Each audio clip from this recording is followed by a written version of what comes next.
لیکن یہ کہ اس وقت جو عالم عرب پر صورتحال پیدا ہو گئی اس میں ہمیں کیا کرنا چاہیے، پاکستان کے جو حالات ہیں ان میں کیا مشورے ہیں، اب میں ان چیزوں کے بارے میں آپ سے چند باتیں عرض کروں گا۔ پہلی بات تو یہ ہے کہ مشرق وسطیٰ کے مسئلے میں اس کے پس منظر کو سمجھ لینا چاہیے۔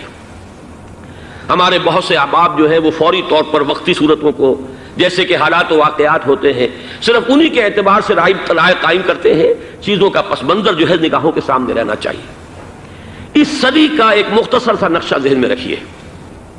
یہ 20ویں صدی کے آغاز کے وقت، جسے ہم پورا کہتے ہیں مڈل ایسٹ، بلکہ صرف مڈل ایسٹ نہیں، پورا شمالی افریقہ سلطنت عثمانیہ کا حصہ تھا، خلافت عثمانیہ۔ لیبیا، الجزائر، مصر، پورا حجاز، یمن، پورا عراق، شام، اور یہ شام ہی کے حصے ہیں در حقیقت، اردن اور لبنان، یہ سب یہ شام عرب، عراق عرب، یہ پورا علاقہ خلافت عثمانیہ یہ اس کا حصہ تھا۔ پہلی جنگ عظیم میں انگریزوں نے عربوں کو بغاوت پر آمادہ کیا، غداری پر آمادہ کیا، انہوں نے خلافت عثمانیہ کے خلاف بغاوت کی، بیج بوئے ان کے دلوں کے اندر نفرت کے، ابھارا انہیں کہ تم ترکوں کے غلام کیوں ہو، تمہیں خود حاکم ہونا چاہیے، تم کھڑے ہو جاؤ، ہم مدد کریں گے، تم بغاوت کرو، تم ان ترکوں کے خلاف ہماری مدد کرو، ہم تمہیں آزاد کر دیں گے، تم اپنے پاؤں پر خود کھڑے ہو جانا۔ یہ بہت ہی ہمارے لیے دردناک المیہ ہے اس پہلی جنگ عظیم کا۔ کرنل لارنس جیسا شخص، برطانوی استعمار، اور اس کے نتیجے میں عربوں نے بغاوت کی۔ اور اس قدر دردناک بات آپ کو بتا رہا ہوں، میں پہلی مرتبہ جب سن 62 میں حج کے لیے گیا مدینہ منورہ میں، ابھی وہ ریل کے انجن کھڑے ہوئے تھے۔ یہ ترکی کے زمانے میں، سلطنت عثمانیہ کے زمانے میں بغداد سے مدینے تک ریلوے لائن تھی۔ یہ پورا ایک عالم سلطنت عثمانیہ، سلطنت نہیں، خلافت عثمانیہ، پوری ٹرینیں جو ہے ترکوں کی اڑائی گئی، ہزاروں ترکوں کو شہید کیا گیا، یہاں تک کہ صحن حرم میں شہید کیے گئے سینکڑوں ترک۔ یہ جرم تھوڑے نہیں ہے، معمولی نہیں۔ آج جس کی سزا مل رہی ہے، معلوم ہونا چاہیے کہ وہ جرائم کون کون سے تھے۔ اب بھی جو لوگ گئے ہیں انہوں نے دیکھا ہوگا ترکی کا قلعہ موجود ہے اوپر پہاڑی کے اوپر، حرم کا جو سب سے بڑا دروازہ ہے باب ملک عبدالعزیز، اس کے سامنے ایک لائبریری ہوتی تھی، اب تو غالباً وہ بھی گرا دی گئی ہے، اس کے پیچھے پہاڑی پر ترکوں کا قلعہ ہے پرانا، اس پر توپیں موجود تھیں۔ جب بغاوت ہوئی ہے، جو حرم میں آئے ہوئے تھے ترک فوجی، ظاہر بات ہے نہتے، وہ تو نماز پڑھنے آئے ہوئے تھے، ان کو وہاں ذبح کیا گیا ہے، اور ترکوں نے اپنی توپیں استعمال نہیں کی کہ کہیں بیت اللہ کو کوئی اذن نہ پہنچ جائے۔ بہرحال یہ غداری ہوئی ہے پہلی جنگ عظیم کے دوران، اور نہ صرف ترکوں کے، عربوں نے کی ہے۔ جیسا کہ میں نے کہا تھا، دو ہیں سب سے بڑے مجرم روئے ارضی کے اوپر امت مسلمہ کے طبقات۔ ہمارا پنجابی سپاہی بھی جا کر انگریزوں کی مدد کر کے ایلن بی کو قبضہ جو لے کر دیا بغداد کا، اس میں ہمارے مسلمان پنجابی سپاہی بھی شامل تھے۔ یہ خون چکاں باب ہے ہماری تاریخ کا اس صدی کا۔ لیکن اس کے بعد سلطنت عثمانیہ کے ٹکڑے ہو گئے، چیتھڑے ہو گئے۔ ایک انگریز نے لکھا ہے، یہ جملہ ذہن میں بجھا ہوا جملہ، کہ تاریخ میں یہ بات ثبت ہو جائے گی کہ ایک انگریز نے اس سلطنت کے ٹکڑے کر دیے کہ جو عمر فاروق نے قائم کی تھی رضی اللہ تعالیٰ عنہ۔ یہ پورا عالم، یہ تمام علاقہ کس نے فتح کیا تھا؟ یہ بات ہاتھ بدل گئے تھے، پھر ترک آ گئے، خلافت عثمانیوں کے پاس چلی گئی، لیکن یہ سلطنت تو حضرت عمر رضی اللہ تعالیٰ عنہ کے زمانے سے چلی آ رہی تھی۔ اس کو ایک انگریز کرنل نے، اور اس نے بغاوت میں آمادہ کر کے عربوں کو اور ترکوں کے پیٹھ میں چھرا ڈھپوا کر ان کے ذریعے سے اور ٹکڑے کر دیے۔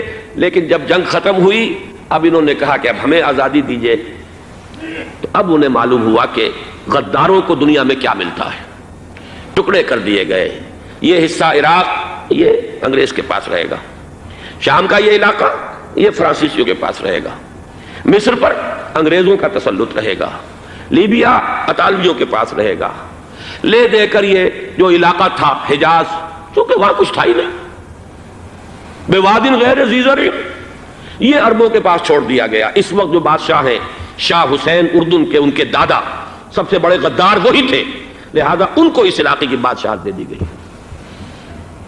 اس کے بعد نجد سے ایک تحریک اٹھی ہے، وہ سعودی جو خاندان ہے وہ نجد سے اٹھا ہے۔ نجد میں اس وقت کچھ بھی نہیں تھا، وہ تو صرف ریت کے تودے تھے اور کچھ بھی نہیں، لہذا ادھر کسی استعماری قوت کو دیکھنے کی ضرورت ہی نہیں تھی۔ وہ تو بعد میں تیل برآمد ہوا، اس کی حیثیت ہو گئی، اور یہ امارات کا علاقہ جو ہے اس کی دنیا میں اب گویا کہ یوں سمجھیے کہ جو سب سے زیادہ اہم علاقے ہو سکتے ہیں روئے ارضی کے نقشے پر، ان میں سے ایک وہ ہو گیا۔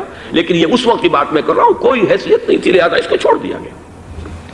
یہ ہے تاریخی پس منظر، یہ لکیریں جو کھینچی گئی ہیں، یہ ایک ملت اسلامیہ کو جو قومیتوں میں تقسیم کیا گیا، پھر نعرے لگوائے گئے المصر للمصریین الشام للشامیین۔ اب شامی ایک علیحدہ قوم ہو چکے ہیں، مصری ایک علیحدہ قوم ہو چکے ہیں، عراقی ایک علیحدہ قوم ہو چکے ہیں۔ یہ ساری تقسیمیں استعمار کی پیدا کرنا ہے، اس کا کوئی تعلق اسلام کے ساتھ نہیں۔ اب ضرورت تو اس بات کی تھی کہ استعمار کے پنجے جب یہاں سے کچھ ہٹے، دوسری جنگ عظیم کے بعد ایک دور آیا، امریکہ ابھرا ہے دنیا کی عالمی سطح پر سیاست میں، اس کے ہاں کچھ آزادی کے تصورات تھے، اس نے بھی سپورٹ کیا۔ برطانیہ کمزور ہو چکا تھا، وہ اتنے بڑے علاقے کو اب ہولڈ نہیں کر سکتا تھا۔ ہندوستان بھی آزاد ہوا، پھر یہ کہ اور دوسرے علاقوں سے بھی اس کو پسپائی اختیار کرنی پڑی۔ استعمار کے پنجے جس طرح بھی ہوئے، ان کے سینوں سے، عربوں کے سینوں سے جو ہے گویا کہ وہ ہٹے، لیکن امریکہ نے ایک اپنی بہت بڑی حکمت عملی جو اختیار کی، عالم عرب کے سینے میں اسرائیل کا خنجر پیوست کر دیا، تاکہ یہ کبھی آزاد نہ ہو جائیں، ہمارے انگوٹھے تلے رہے، ہماری پالیسی گورن کرے۔ یہ استعمار کا دوسری جنگ عظیم کے بعد جہاں برطانوی استعمار، فرانسیسی استعمار رفتہ رفتہ یہ ہٹنے شروع ہوئے، صدر ناصر نے انگریزوں کو اٹھا کر پھینکا میڈیٹرینین میں اور دوسرے جگہوں سے، الجزائر نے آزادی حاصل کی فرانس سے، اطالویوں سے جو ہے لیبیا والوں نے آزادی حاصل کی، یہ ہو گیا، لیکن ایک خنجر پیوست کر دیا گیا اسرائیل کا سینہ عرب میں۔ اس صورتحال میں ظاہر بات ہے کہ ایک تو بڑی آئیڈیل پوزیشن تھی کہ پورا عالم اسلام متحد ہو، لیکن وہ تو بہت دور کا خواب معلوم ہوتا ہے۔ علامہ اقبال سے بڑا کوئی نقیب نہیں ہے ملت اسلامی کی وحدت کا۔ ایک ہو مسلم حرم کی پاسبانی کے لیے، نیل کے ساحل سے لے کر تابخا کے کاشغر، لیکن انہیں بھی اپنے لیکچرز میں کہنا پڑا کہ اس وقت جو صورتحال ہے، پورے عالم اسلام کی ایک وحدت بن جانا تو تقریباً ناممکن نظر آ رہا ہے۔ اگر کسی طرح ایک common wealth of Muslim nations وجود میں آ جائے تو بھی بڑی کامیابی ہوگی، لیکن اس سے بھی پہلے یہ تو زیادہ آسان تھا کہ عالم عرب ایک وحدت کی شکل اختیار کر لے۔ یہ تو ایک قوم ہے، اکثر و بیشتر ایک نسل یا زیادہ دو نسلیں کہتی تھے، شمالی افریقہ میں بربر نسل بھی ہے، باقی تو سب عرب ہے۔ یہ پورا عالم ایک نسل، ایک زبان، پورے اتنے رقبے کے اوپر بولے جانے والی ایک زبان، یہ تو ایک ہو جائے۔ افسوس یہ ہے کہ اس کا ایک ہو جانا، ایک شخصیت ابھری تھی جو مذہبی مزاج کی شخصیت تھی، جو دینی مزاج کی حامل شخصیت تھی، اگر اس کی قیادت میں عالم عرب متحد ہو جاتا تو واقعتاً ایک بہت بڑا جو ہے مرحلہ وہ طے ہو جاتا پوری عالمی ملت اسلامیہ کی ایک وحدت اختیار کرنے کا۔ وہ شخصیت تھی شاہ فیصل شہید کی، اور اس لفظ کے ساتھ ہی آپ کے ذہن میں آ گیا ہوگا کیوں انہیں شہید کر دیا گیا، کس نے کیا کرایا، کہاں سے تعلیم حاصل کر کے آیا تھا وہ جس نے شہید کیا شاہ فیصل شہید کو، اس کی گردن پر کون سوار تھی، وہ یہودی لڑکی کے جس کے فوٹو بھی شائع ہوئے، ایک گردن پر اٹھائے کھڑا ہوا شہزادہ اپنی ایک یہودی دوست کو، لڑکی کو، اور وہی ہے کہ جس نے جا کر پستول سے شہید کیا ہے۔ جان اچھی طرح جان لیجئے، جیسے بارہا میں نے عرض کیا ہے کہ حضرت عمر کو شہید کرنے والا کہنے کو ابو لولو فیروز تھا، لیکن اس کے پیچھے پورا ایرانی نسل پرستی کا جو پورا پس منظر ہے، اسے تو ہر شخص جس کی ذرا بھی نگاہ جو ہے جو صرف منظر کو نہ دیکھ رہی ہو، پس منظر کو بھی دیکھنے والی ہو، وہ تو جان لے گی کہ ابو لولو فیروز ایک فرد کا نام نہیں تھا، وہ ایران کا انتقام تھا عالم عرب سے۔ بالکل اسی طریقے سے یہ امریکی استعمار کا ہتھ کنڈا تھا، اسے محسوس ہوا۔ شاہ فیصل مذہبی مزاج کا شخص، یہ ابھر رہا ہے، اور یہ شاہ فیصل کی حکمت عملی کا ذرا آپ اندازہ کیجئے۔ لاہور میں سمٹ کانفرنس ہوئی، اس میں وہ آئے، سب سے ٹاورنگ پرسنالٹی پورے اس وقت عالم اسلام کے اندر شاہ فیصل کی تھی، اور وہ گویا کہ ایک بہت ہی جس کو کہا جائے کہ ایک بہت ایلڈرلی، ایک بزرگانہ ایک شخصیت جو ہے، اور انہوں نے اپنی دولت کے دروازے، عرب میں وہ مشہور تھے کہ نہایت خسیس اور بخیل انسان ہے، اس لیے کہ وہاں وہ خرچ کرتے تھے حساب کتاب کے ساتھ، لیکن ان کے خزانے کھلے ہوئے تھے عالم اسلام کے لیے، ادھر بھی مدد ہے، ادھر بھی مدد ہے، ادھر بھی کام ہو رہا ہے، ادھر بھی کام ہو رہا ہے۔ پھر انہوں نے تیل کا ہتھیار استعمال کر کے ایک دفعہ امریکہ کو دن میں تارے دکھا دیے تھے، لہذا ان کا ہٹایا جانا سین سے یہ امریکی استعمار کے لیے لازم تھا۔ اب لے دے کر رہ گئے کون؟ سیکولر مزاج کے لوگ۔ پہلی اٹیمپٹ جمال عبد الناصر نے کی، ناکام ہو گیا۔ قذافی صاحب نے کوشش کی کہ وہ ان کی جانشینی حاصل کر لے، ناکام ہو گیا۔ اب ایک تیسری شخصیت صدام حسین کی، ملحد ہے، اسلام سے کوئی سروکار نہیں، باس کا فلسفہ، سیکولرزم پلس عرب نیشنلزم، یہ اصول ہے۔ لیکن یہ ہے کہ یہ شخصیت ابو بکر ایسی آئی ہے کہ اس سے اس وقت یہ جان لیجئے، میں امریکہ میں بھی عربوں سے مل کر آیا ہوں، سعودی عرب میں بھی اب میں وہ دیکھ آیا ہوں، نوجوان نسل جو ہے عربوں کی، پورا جو دوسرے عرب ممالک ہیں جہاں پر کہ مذہب کا اتنا چرچا ہی نہیں ہے، پورا فلسطینی عرب، جارڈن کے عرب، شامی عرب عوام، وہ سب کے سب صدام کے پیچھے ہیں اس وقت، اس لیے کہ انہیں نظر آ رہا ہے کہ ایک شخص پھر ایسا پیدا ہو کر سامنے آ گیا ہے جو شاید عالم عرب کو پھر یونائٹ کر دے۔ اور یہ ہے اصل وہ شے کہ جو امریکہ کے لیے کسی صورت میں قابل قبول نہیں۔ دولت کے یہ ذخائر، خلیج کی یہ دولت، سیال سونا اور اس کے ذخیرے، اور یہ کسی طریقے سے یہ امریکہ کے زیر اثر نہ رہے، یہ ہے وہ شے جو اسے برداشت نہیں ہے۔ وہ کوئی اربوں کی محبت میں نہیں آیا 2.5 لاکھ فوج لے کر، وہ کوئی شاہی عرب جو خاندان ہے سعودی، اس سے اس کی کوئی دلچسپی نہیں ہے، کوئی پتہ نہیں کہ وہ خود ان کو ہٹا دیں اور وہاں پر کوئی جمہوری ڈھانچہ جو ہے وہاں پہ کھڑا کروا دے خود امریکہ۔ اس لیے کہ سعودی عرب میں دیکھ آیا ہوں، حالات اگرچہ ظاہر بات ہے کہ زیادہ گہرائی میں تو وہاں جانے کا موقع ہی نہیں ہوتا، بہت ہی مستبد حکومت ہے، لیکن صاف نظر آ رہا ہے کہ اس وقت دونوں طبقے نوجوانوں کے جو ہے وہ شاہی خاندان کے شدید خلاف ہو چکے ہیں۔ جو وہاں پر جدید مثقف طبقہ ہے، جدید تعلیم یافتہ، جو باہر پڑھ کر آیا ہے امریکہ میں اور کہیں اور وہ کثیر تعداد میں، اب وہ صاف سوال کر رہے ہیں کہ یہ بلینز اور بلینز آف ڈالرز کے جو ہمارا خرچہ آتا تھا، ہمارے ہتھیاروں کے آرڈر جاتے تھے، وہ کہاں گئے؟ کل 65,000 فوج، اور عرب کے پاس، سعودی عرب کے پاس اتنے ٹینک بھی نہیں ہیں جتنے کہ یمن جیسے غریب ملک کے پاس ہے، تو ہمارا روپیہ یہ گیا کہاں؟ یہ ایک سوال ہے جو ہر شخص کے ذہن کے سامنے ہے۔ اب ہمیں اپنے معاملات کو خود سنبھالنا ہوگا۔ اسی طریقے سے جو مذہبی طبقہ ہے، اور وہاں ہے بڑی تعداد میں مذہبی طبقہ نوجوان جن میں بڑا جذبہ ہے، اور ان کا وہ جوش جہاد انہیں جہاد افغانستان تک لے کر آیا ہے۔ سینکڑوں عرب نوجوان یہاں جو ہے شہید ہوئے، اپنے ملک میں تو انہیں بولنے کی بھی کوئی امکان نہیں ہے، لیکن یہاں وہ جذبہ جو اندر اندر پروان چڑھ رہا ہے، وہ جذبہ انہیں لایا ہے اور افغانستان کی سنگلاخ وادیوں کے اندر انہوں نے جام شہادت نوش کیا ہے۔ وہ طبقہ بھی شدید مخالف ہو چکا ہے کہ انہوں نے امریکیوں کو بلا کر، ان میں یہودی بھی ہیں، عیسائی تو ہے ہی ہے، یہودی ہیں، یہودی عورتیں ہیں، جو کچھ اب وہاں بے حیائی اور بے پردگی کے مناظر نظر آ رہے ہیں۔ یہ سرزمین عرب، میں نے امریکہ میں تقریر سنی ہے اسنا کے جو فائنل ان کا ایک سیشن تھا، اسلامک سوسائٹی آف نارتھ امریکہ، جس میں میں مدعو کیا گیا تھا، اور اسی لیے میں نے یہ سفر کیا تھا۔ ایک نوجوان نے جو تقریر وہاں پر کی ہے، واقعہ یہ ہے کہ میں حیران رہ گیا اس کی جرأت کا۔ اس نے کہا کہ حضور نے فرمایا تھا کہ جزیرہ نما عرب میں 2 دین جمع نہیں ہو سکتے، اور آج شاہی خاندان کی صرف اپنی حکومت کو بچانے کے لیے امریکیوں کو اتنی بڑی تعداد میں بلا لیا گیا ہے، جن میں موبائل چرچ بھی ہیں، موبائل سینیگوگز ہیں، یہودی مرد اور عورتیں جو ہے دندناتے پھر رہے ہیں آج عرب کی سرزمین پر۔ لہذا جو مذہبی طبقہ ہے وہ اس پر شدید رد عمل جو ہے اس کے اندر پایا جاتا ہے۔ یہ حالات ہیں جو میں آپ کے سامنے چاہتا تھا کہ رکھ دوں۔ یہ وہ شامت اعمال ہے۔ ایک طرف یہ کہ وہ شخصیت جو ہے صدام حسین کی، وہ کوئی پسندیدہ شخصیت نہیں، لیکن یہ کہ اس شخصیت کو تقویت دینے والے بھی تو یہی لوگ تھے۔ انہیں خطرہ تھا ایران کے انقلاب سے کہ کہیں اسی قسم کا کوئی انقلاب ہمارے ہاں نہ آ جائے، لہذا انقلاب ایران کو ایکسپورٹ نہ ہونے دے، اس لیے انہوں نے اسی صدام حسین کو بلینز اور بلینز آف ڈالرز کی مدد دی۔ آج وہی ہے، عربی کی تو ایک کہاوت بھی ہے، سمن کلبک، یا کو لوگ اپنے کتے کو کھلا پلا کے موٹا کرو، کسی روز تمہیں کو کاٹے گا۔ آج وہ تو انہیں کاٹ رہا، لیکن یہ کہ اس کا جو علاج تجویز ہوا ہے وہ انتہائی خوفناک ہے۔ 2.5 لاکھ امریکی، وہ استعمار کے پنجے جو بمشکل عالم عرب کے سینے سے جو گڑے ہوئے تھے اس استعمار نے، مشکل ہٹے تھے کہ ایک دم اب وہاں پر خبریں آ رہی ہیں، فرانسیسی بھی آ رہے ہیں، برطانوی بھی آ رہے ہیں، کہاں کہاں سے فوجیں آ رہی ہیں، اور وہاں پر 2.5 لاکھ تو صرف امریکن آرمی کا، اس میں تقریباً 1.5 لاکھ تو پہنچ چکی، اور جو بھی ہوگا وہاں پر جیسا کہ میں نے عرض کیا ہے اس قدر خوفناک سین ہے۔ میں نے بہت سے حضرات واقف ہوں گے، کئی مرتبہ میں نے حوالہ دیا ہے مولانا سید حامد میاں رحمہ اللہ کا۔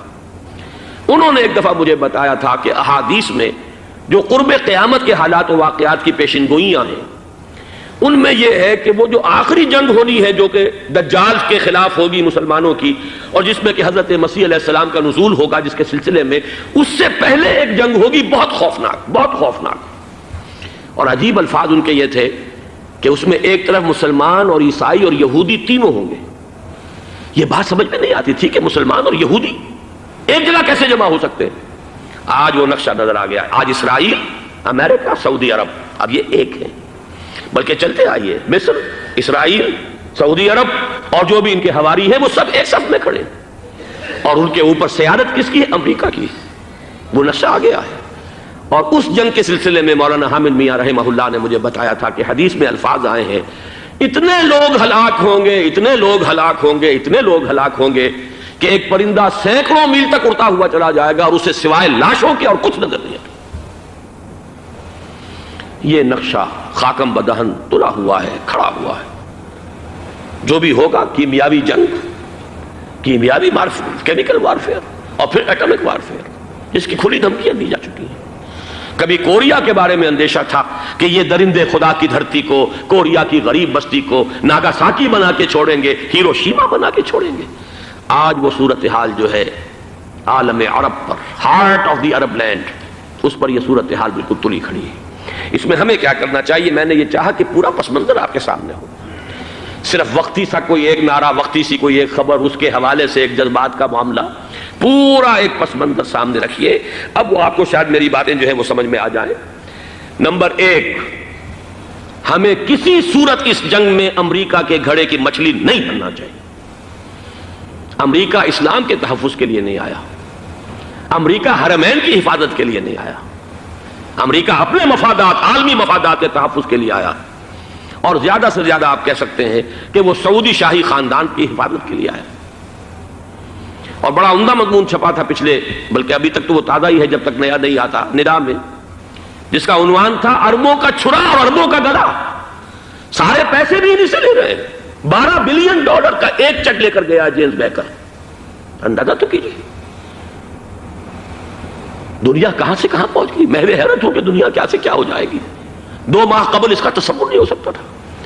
اتنی بڑی قوت امریکہ کی، تباہ کن قوت، اور جمع ہو جائے گی عرب کے اندر۔ لیکن یہ کہ وہ کاسٹ بھی اربوں ہی کی ہوگی، انہی کا چھرا، انہی کا گلا۔ ہمیں کرنا یہ چاہیے، اللہ تعالی ہماری حکومت کو، ہمارے سیاستدانوں کو، ہمارے ذمہ دار لوگوں کو ہدایت دے، وہ امریکہ کے گھڑے کی مچھلی نہ بنے۔ اس کے تحفظ کے لیے یا شاہی خاندان کی حفاظت کے لیے بہت کچھ انہوں نے عیش کر لیے، کافی عیش کر لیے۔ باقی یہ کہ اب جو کچھ ہونا ہے وہ ہونا ہے۔ حرمین شریفین کو تو خود عرب کے لوگ کہتے ہیں کہ کوئی خطرہ نہیں ہے۔ سارا جھگڑا تو وہ تیل کی دولت کا ہے۔ وہ تیل کی دولت جو ہے وہ شمال مشرقی کونے کے اندر ہے۔ بلکہ یہ کہ جو رد عمل پیدا ہوا عالم اسلام میں اور سعودی عرب میں، خود اس کے مذہبی نوجوانوں میں امریکی فوجوں کی آمد کے خلاف اس کا جواب دیا گیا رابطہ عالم اسلامی کی طرف سے کہ یہ جو بھی جنگ کا محاذ ہے، جو فوجیں ہیں، یہ حرمین سے تو 1500 کلومیٹر دور ہیں، تو حرمین کو تو کوئی خطرہ نہیں ہے۔ خطرہ ہے امریکہ کے عالمی مفادات کو۔ آج آپ کو معلوم ہے دنیا 2 طبقوں میں بٹی ہوئی ہے، دی رچ اینڈ دی پور۔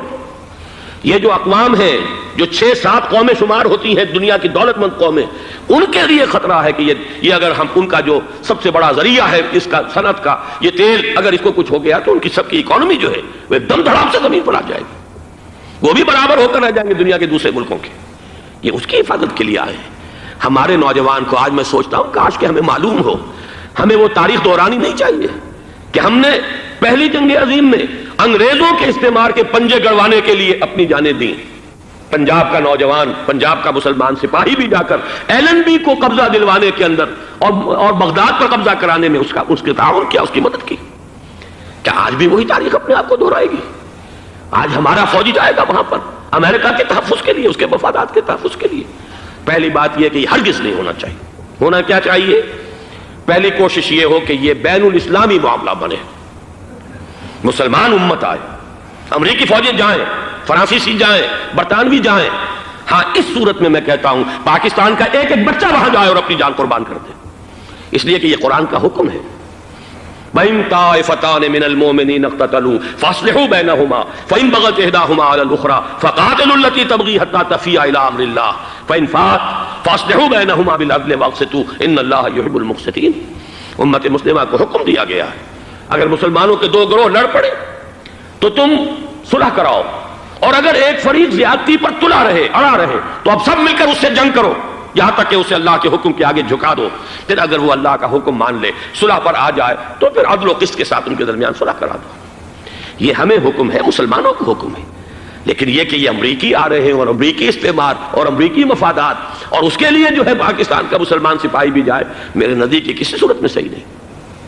مطالبہ بھی ہو رہا ہے، آج ہی غالباً ایک انٹرویو آیا ہے، شاہ حسین کے بھائی جو ہیں حسن بن طلال، انہوں نے بھی یہی کہا ہے کہ اس کو مسلمانوں کو آپس میں اس معاملے کو طے کرنا چاہیے، اس قضیے کو، امریکی فوجوں کو یہاں سے فوراً واپس جانا چاہیے۔ اور یہی بات میں یقیناً تائید کروں گا، تحسین کروں گا، یہی موقف ایران کا ہے۔ ایران عراق کے خلاف جو یو این او کے سینکشنز ہیں، کہتا ہے ہم اس کی پابندی کریں گے، لیکن امریکہ کو یہاں سے نکلنا چاہیے، یہ مسلمانوں کا اپنا معاملہ ہے، وہ آپس میں طے کریں۔ پاکستان کو بھی یہی موقف اختیار کرنا چاہیے پوری قوت کے ساتھ۔ اس میں کوئی بھی اگر کمزوری ہو رہی ہے تو در حقیقت یہ گویا کہ ہم امریکی استعمار کے ہاتھ میں اس کا آلہ کار بن کر، کھلونا بن کر استعمال ہو رہے ہیں، جو کہ ہمیں کسی صورت میں نہیں کرنا چاہیے۔ اگر یہ بھی ناکافی ہو تو دوسرا ایک اور مسئلے کا حل موجود ہے، اس سے براڈر سطح پر، کہ غیر جانبدار ممالک اگر کوئی ہیں ان کو بھی اس قضیے کے اندر شامل کیا جائے۔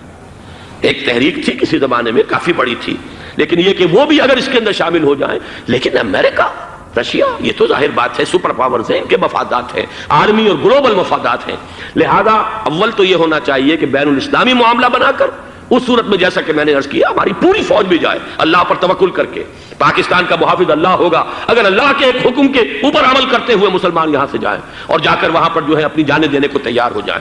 لیکن اگر یہ اس میں بھی کافی نہ ہو تو جو بھی غیر جانبدار ممالک ہیں ان کو بھی اس معاملے کے اندر شریک کیا جا سکتا ہے۔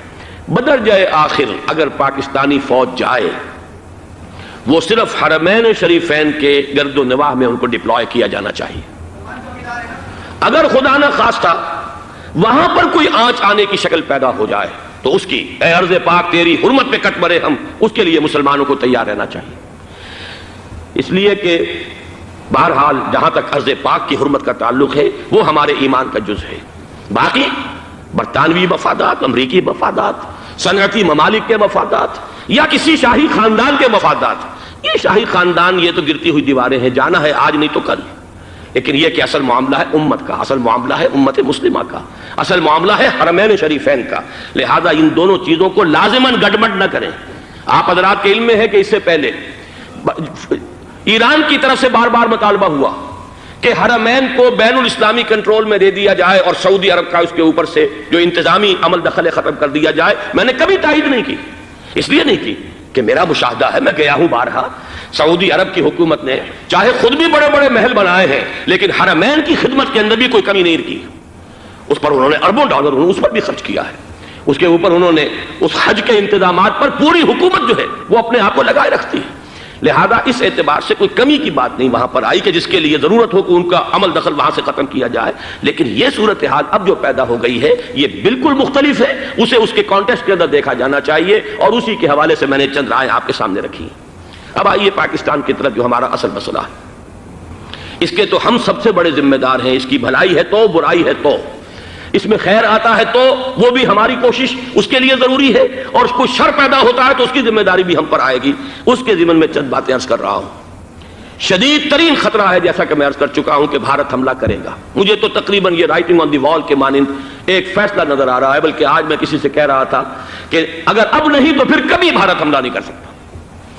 اس کے لیے سچویشن بالکل رائٹ ہے، 2 مرتبہ ایکسرسائز کر چکا ہے وہ، خاص ٹارگٹ بنا کر حیدرآباد کو، اور اس کے پیش نظر ہے سندھ میں جو بھی خلفشار ہے اسے اس کے علم میں ہے، جو بھی تصادم ہے۔ اب بھی اگرچہ اس وقت کی جو ہماری اندرونی سیاست ہے یہ اس کا کرشمہ سامنے آیا ہے کہ جی ایم سید صاحب کو ایگزونریٹ کیا جا رہا ہے، ان کو محب وطن کا خطاب دوبارہ دیا جا رہا ہے، وہ شخص کہ جس نے اسلام کے خلاف انتہائی زہریلی باتیں کی ہیں، وہ شخص جس کی کتاب اب پاکستان ٹوٹ جانا چاہیے، وہ لاکھوں کی تعداد میں ہندوستان سے چھپ کر آئی ہے، یہاں تقسیم ہوئی ہے، آج اسے سند دی جا رہی ہے۔ یہ ہے ہماری اندرونی سیاست کے کرشمے، میں اس پر تفصیل سے نہیں جانا چاہتا، لیکن اس شخص کی دیکھیے وہ جو علامہ اقبال کا شعر ہے کہ بت کرے میں برہمن کی پختہ زناری بھی دیکھ، دیکھ کعبے میں شکست رشتہ تسبیح شیخ اور بت قدے میں برہمن کی پختہ زناری بھی دیکھ کہ نظر یہ آ رہا ہے کہ اس نے رہا ہوتے پہلا بیان یہ دیا ہے کہ ہماری پہلی ترجیح یہ ہے کہ پاکستان ٹوٹ جائے اور ہندوستان کے ساتھ ہم ایک انڈیپینڈنٹ اسٹیٹ کی حیثیت سے کنفیڈریشن قائم کریں، سندھو دیش confederation with India independent of Pakistan. پھر دوسری ترجیح بھی ہے، تیسری آخری ترجیح یہ ہے کہ پاکستان کو 5 ریاستوں میں تقسیم کر دیا جائے اور ایک لوز کانفیڈریشن ہو، بس اس کے سوا کچھ نہیں۔ 5ویں بھی وہ اردو والوں کے لیے نہیں، مہاجرین کے لیے نہیں، ان کے لیے تو ان کے پاس کچھ نہیں ہے۔ 5ویں بھی پنجاب میں سے کاٹ کر سرائیکی صوبہ بنایا جائے اور سندھ میں تو بہرحال اردو بولنے والوں کو سندھی بن کر رہنا ہوگا۔ یہ اس شخص کا رہائی کے بعد بھی بیان ہے جسے آپ سند دے رہے ہیں کہ وہ محب وطن ہے اور وہ غدار نہیں ہے، وہ پاکستان کا مخالف نہیں ہے۔ بہرحال یہ حالات جو ہے انتہائی خوفناک ہیں ہمارے۔ آج کشمیر میں جو صورتحال ہے ہندوستان کے لیے انتہائی تشویشناک ہے۔ جو بدنامی اس کو مل سکتی تھی مل چکی ہے، اور یہ آپ نے دیکھ لیا وہ امریکہ بہادر جو 1.5-2 لاکھ آدمی لے کر پہنچ گیا سعودی عرب میں، اس نے انگلی تک نہیں اٹھائی ہے کہ کشمیر میں بھارت کیا کر رہا ہے۔ یہ ہے ان کی ڈبل سٹینڈرڈز، یہ ہے ان کی بے ایمانیاں کہ بھارت جو کچھ کر رہا ہے وہاں۔ آج اگر ظلم ہو رہا ہے کویت میں عراقیوں کے ذریعے، پورے ورلڈ ٹیلی ویژن پر، CNN پر، فلاں پر اور اخبارات میں، آج بھی ایک لمبا مضمون میں نے اخبار میں پڑھا ہے، لیکن یہ ہے کہ کشمیر میں کیا ہو رہا ہے کہیں تذکرہ نہیں ہو رہا۔ یہ ہے دنیا کے اندر دیانت اور امانت اور شرافت کا حال، اور بین الاقوامی سیاست جو ہے اس کے ڈبل سٹینڈرڈز۔ لہذا جو بدنامی بھارت کو آ سکتی تھی وہ آ چکی ہے۔ ہندوستان سے ایک نوجوان مسلمان صحافی دہلی سے آئے تھے، نئی دنیا ایک پرچہ نکلتا ہے اس کے طرف سے وہ دورہ کر کے گئے ہیں، مجھ سے بھی لاہور میں ملے تھے، تقریباً 1 مہینہ 1.5 مہینہ ہوا۔ ان کے الفاظ سن کر میں کانپ گیا تھا۔ انہوں نے کہا تھا کہ بھارت کی حکومت اس کے اوپر تلی ہوئی ہے کہ چاہے ایک اور آخری کشمیری کو بھی ہلاک کرنا پڑے، وہ کشمیر کے اندر کبھی بھی کوئی معاملہ جو ہے کشمیر کی آزادی یا کشمیر کو پاکستان کے لیے جانے کے لیے تیار نہیں ہے۔ کیا بگڑے گا اس کا؟ آپ سمجھیے کہ اگر 80-90 کروڑ قوم کی ایک قوم ہے، 1 کروڑ آدمی ختم کر دیں، ان کا دل تو جو ہے اس پہ دکھے گا نہیں۔ حال ہمارا یہ ہے کہ ہم تو کوئی چیلنج بھی نہیں کر سکے، ہم تو اپنی صفائی دیتے رہے کہ نہیں ہمارا کوئی ہاتھ نہیں ہے، ہم نے کچھ نہیں کیا ہے، ہمارا کوئی اس کے اندر عمل دخل نہیں ہے، بس یہی ہماری ڈپلومیسی کا شاہکار رہا ہے۔ یہ حال ہے پاکستان کا۔ لہذا بھارت کا وہ معاملہ جو ہے، میں نے جیسا کہ آپ کے سامنے مختلف فیکٹرز گنوا دیے تھے، اندرونی اس کی سیاست، اندرونی خلفشات، وہ تو اب آ کر رہے گا۔ اللہ یہ کہ اللہ تعالیٰ کے قبضہ قدرت میں ہر شے ہے، وہ ٹال دے تو ٹال دے۔ مجھے اقبال کا وہ شعر یاد آ رہا ہے، تقدیر تو مبرم نظر آتی ہے لیکن پیران کلیسا کی دعا ہے کہ یہ ٹل جائے۔ ہم دعا کریں کہ یہ ٹل جائے وقت، لیکن یہ ہے کہ تقدیر مبرم نظر آ رہی۔ اس حالت میں ہمیں کیا کرنا چاہیے؟ نمبر 1 یہ کہ سب سے اہم شے ہے قومی یکجہتی، اور قومی یکجہتی کے اعتبار سے انتہائی خوفناک مرحلہ آ رہا ہے انتخابات کا۔ انتخابات میں تو کچھ نہ کچھ فساد، کچھ نہ کچھ دنگا، کچھ نہ کچھ ہنگامہ، ایک دوسرے کے خلاف کیچڑ، ایک دوسرے کے خلاف الزامات، بوچھاڑ، یہ تو بڑھتے ہیں۔ بھارت میں بھی قتل و غارت گری ہو جاتی ہے کچھ نہ کچھ۔ لہذا یہاں پر بھی پیر پگاڑا صاحب جو ہمیشہ سے کہتے چلے آ رہے ہیں فیملی پلاننگ، آج پھر ان کا جملہ آ گیا ہے کہ شاید اس انتخابات میں فیملی پلاننگ کے ذریعے سے کوئی بہت بڑا کام ہو جائے۔ پہلی بات تو یہ ہے کہ میں نے اب تک یہ کہا ہے کہ انتخاب کسی صورت میں پوسٹ پون نہیں ہونے چاہیے۔ اب بھی میں یہ کہتا ہوں کہ اگر تو انتخابات کا بدل صرف ایک ہے اور وہ مارشل لا ہے، تو پھر مارشل لا سے تو بہتر ہے کہ وہ انتخابات ہوں چاہے اس میں کوئی خلفشار بھی ہو، اس لیے کہ مارشل لا کا مطلب جو ہے وہ تو سندھ کے اندر ایک ناگزیر دھماکہ ہو جائے گا، تباہ کن، خوفناک، اور پھر بھارت کو کچھ کرنے کی ضرورت نہیں ہوگی، کیا کرایا اسے سارا معاملہ سندھ کے اندر سے مل جائے گا۔ ماشاء اللہ ہرگز نہیں ہونا چاہیے۔ وہ بات جو سن 80 میں میں نے 18 اگست 1980 کو کہی تھی ضیاء الحق مرحوم سے، آج پھر اسی بات کی میں تکرار کر رہا ہوں، اعادہ کر رہا ہوں۔ ماشاء اللہ پاکستان کے لیے سوسائڈل ہے، لیکن ایک آلٹرنیٹ سامنے آیا ہے۔ ایک تو پشاور ہائی کورٹ کا ورڈکٹ آ گیا، اور یہ کہ کچھ اور لوگوں کی طرف سے بھی باتیں آئی ہیں۔ 1-2 دن ہوئے ہیں، جنگ میں 2 اہم سرخیاں تھیں، اور وہ بڑے اونچے حلقہ جو ہمارا فوج کا اونچا حلقہ ہے اس کی طرف سے، اگرچہ نام کسی کا نہیں تھا۔ ایک تو یہ کہ ماشاء اللہ یہاں کسی صورت نہیں لگے گا، دوسرے یہ کہ کوئی قومی حکومت کی تشکیل جو ہے اگر کسی طرح ہو سکتی ہو تو وہ اس وقت کا حل ہے، اور وہ اسی شکل میں ممکن ہے۔ اگر تو الیکشن آپ پوسٹ پون کرتے ہیں اور اسمبلیاں پرانی بحال نہیں کرتے، تو پھر تو اس کا مطلب یہ کہ ہمارا کانسٹیٹیوشن ایبروگیٹ ہو گیا اور اس کا آلٹرنیٹ سوائے ایک مارشل لا کے اور کوئی نہیں ہے۔ لیکن اگر صدر اسحاق صاحب ہمت کر لیں، ملک کے حالات کو دیکھ کر جو اس وقت صورتحال ہے، جو خطرات ہیں بارڈر پر، ان کو دیکھتے ہوئے یا تو یہ کہ عدالتوں کے ذریعے سے اسمبلیاں بحال ہو جائیں، اس میں حکومت زیادہ رکاوٹ نہ ڈالے، یا یہ کہ خود صدر اسحاق صاحب واپس لے سکتے ہو قدم تو واپس لے لیں، لیکن یہ کہ تمام پارٹیز سے یہ پہلے عہد لے لیا جائے کہ وہ ایک قومی حکومت کی تشکیل کریں گے۔ یہ وہ بات ہے، آپ کو یاد ہوگا مرزا اسلم بیگ